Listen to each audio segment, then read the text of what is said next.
കൊയിലാണ്ടി മണക്കുളങ്ങര ക്ഷേത്രത്തിൽ ആനയിടഞ്ഞ് 3 പേർ മരിച്ച സംഭവത്തിൽ 6 പേരെ പ്രതി ചേർത്ത് വനംവകുപ്പ് കോടതിയിൽ റിപ്പോർട്ട് നൽകി. ആനപ്പാപ്പാന്മാർ ഉൾപ്പെടെ 6 പേരെയാണ് പ്രതി ചേർത്തത്.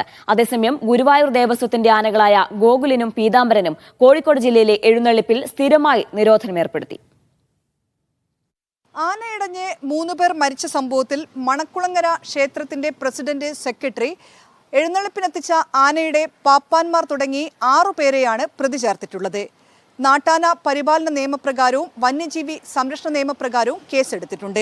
അശ്രദ്ധമായി പടക്കം പൊട്ടിച്ചു, ആനകൾക്ക് ഇടച്ചങ്ങല ഇട്ടിരുന്നില്ല എന്ന കാര്യങ്ങളും റിപ്പോർട്ടിലുണ്ട്. പേരാമ്പ്ര JFM 2-ലാണ് സോഷ്യൽ ഫോറസ്ട്രി വിഭാഗം റിപ്പോർട്ട് നൽകിയത്. തുടർച്ചയായ വെടിക്കെട്ടിൽ പ്രകോപിതനായി ഗുരുവായൂർ പീതാംബരൻ ഗുരുവായൂർ ഗോകുലിനെ കുത്തിയതാണ് ദുരന്തത്തിലേക്ക് നയിച്ചതെന്നാണ് വനം വകുപ്പിന്റെ കണ്ടെത്തൽ. ഇതേ തുടർന്ന് ക്ഷേത്രത്തിന്റെ എഴുന്നള്ളിപ്പ് ലൈസൻസും റദ്ദാക്കി.